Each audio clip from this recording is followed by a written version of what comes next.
Okay, so sometimes new phones come out and people are basically like, oh, it's the same as last year. It's basically last year's phone with a new name, nothing changed. And that's mostly exaggeration. There are a few things usually that are at least worth talking about.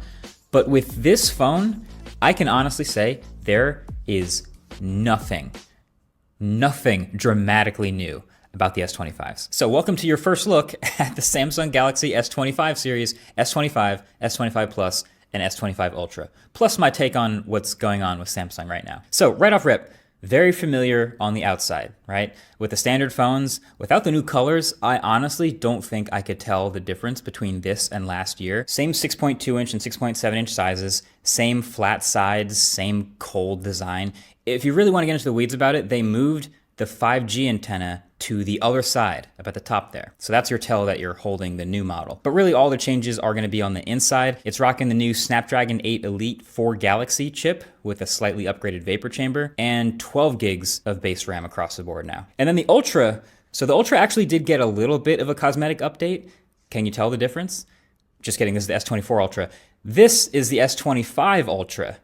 Now can you tell what they did? Same battery size, same port and button layout, but this time the sides are just a bit more squared off and rectangular, and the rings around the camera bumps are all a bit bigger. So the bezels are a little bit smaller on the front, about 15% smaller, so there you go, a little more screen. That counts as a design update, I guess. But internally, Snapdragon 8 Elite for Galaxy again, and a 40% larger vapor chamber. And it's also upgraded to the newest Gorilla Glass at the front, and there's a new 50 megapixel ultra-wide camera replacing the outgoing 12 megapixel. Otherwise, the rest of the cameras, and really the rest of the specs in total, from the battery to the brightness, are all the same. Everything else new here is software.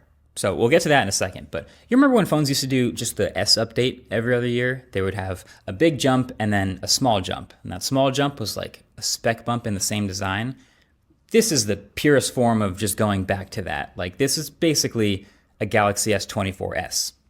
And on one hand, how can you blame them, right? Like, the S24 line sold really well for them. People loved those phones. The Ultra won my phone of the year last year. So stick with the formula. If it's not broke, don't fix it. But on the other hand, that phone was also really similar to the year before that, which was similar to the year before that. So after a while, the design does feel kind of stale. But like I said, most of what's new is software, and specifically, you guessed it, AI stuff. So there's a long list of new Galaxy AI features launching on the S25 series, which have a range of usefulness, I'll put it that way. So the biggest one is this new assistant that's triggered when you hold the power button. And it looks like this. Now you can actually see it says Ask Gemini in the box, but it's not actually pure Gemini. It's more of a hybrid of Google Gemini and Bixby. So combining the best of both worlds, and obviously Gemini is going to be better at most stuff and it will default to that, but some of Bixby's ability to reach into apps and perform in-app actions is also here. So it's fascinating watching this work because for most of the stuff you ask, it just is Gemini. Right? Ask it some facts or some current events. But every once in a while, you can ask it something specific, like to add an event to your calendar. And then you can see it take action and dig in and actually do it for you instead of just opening an app and asking you to do it. And that's genuinely useful. Some people are going to build their whole lives around that, I'm sure. It's kind of funny. It doesn't seem like you're able to pull it up with a voice command trigger. Like you can't just say Bixby and it comes up, or Google, because it's both. So that's kind of weird. You do have to trigger it by holding down the power button. It's basically Gemini with some extensions. Anyway, what else? So there's another one now called AI Select. So instead of the regular text selection, let's say you want to select something a little more complicated. You swipe over from the Edge panel or take a screenshot and invoke AI Select, and it'll use context to let you select whatever's on your screen and do something more useful with it. So if there's a bunch of text and you're reading an article, AI Select will surface writing tools, and then you can summarize that text, or at least the text that's currently on your page. Or if you're watching a video, you can pull up AI Select, and there's a tool to make a GIF of whatever's on your screen. So you can select the video and a few seconds of it and make a GIF super easily. I could have sworn they had a way of doing this with the S Pen not too long ago, and I just forgot about it, but shows you how much I used it. But yeah, now making a GIF is easy whenever you want. There's also now natural language processing in the settings and gallery search. So you can just search using regular sentences and it'll actually find what you're looking for by understanding you. That I think is pretty cool. It's useful. I know some less technically inclined people will get a lot of use out of this. And there's also some smaller stuff like this Now Brief widget, which is supposed to give you AI curated information you need to know at that moment, certain useful things in the morning versus the afternoon. And they also made an equivalent audio eraser tool to what Google had just added to the Pixel phones like a year or two ago. So now any video you have on your phone, whether you took it in the camera app or not, you can clean up the audio and isolate the voice by removing crowd noise or background noise or wind or whatever with a single button press. I want to try it and see how good it is. A lot of these AI features, stop me if you've heard this before, you know, they're cool if they actually work, but it's debatable how much you're actually going to use them and how much value they bring to this phone. But then the real kicker is, and this is technically a good thing, but Samsung has been really good about software updates lately. They're promising like 7 years of software updates on their newest flagships,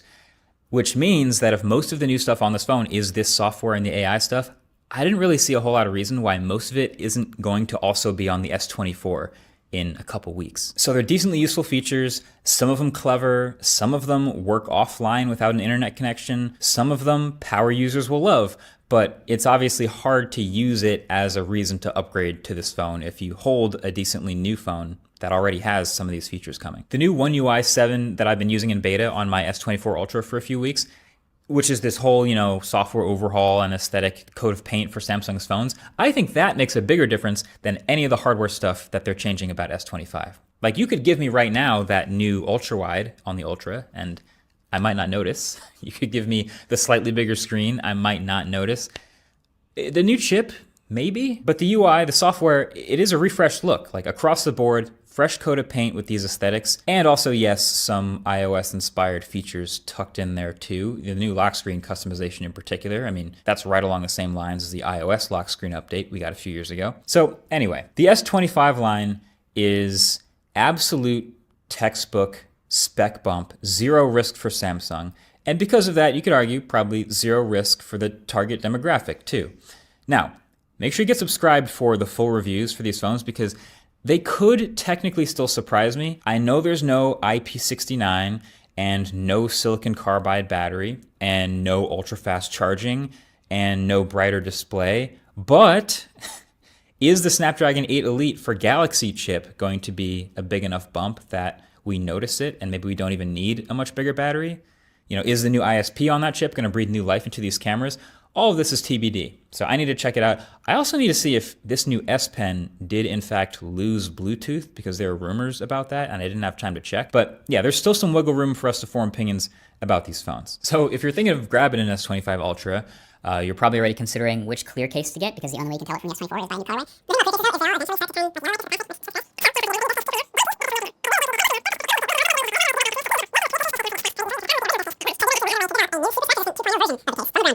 Free replacement to everyone who bought the original Ghost case, like 100% free. So if you want to get a zero yellowing case and to support a company that consistently does right for their customers, I will leave a link to the S25 Ultra Ghost case down below in the description.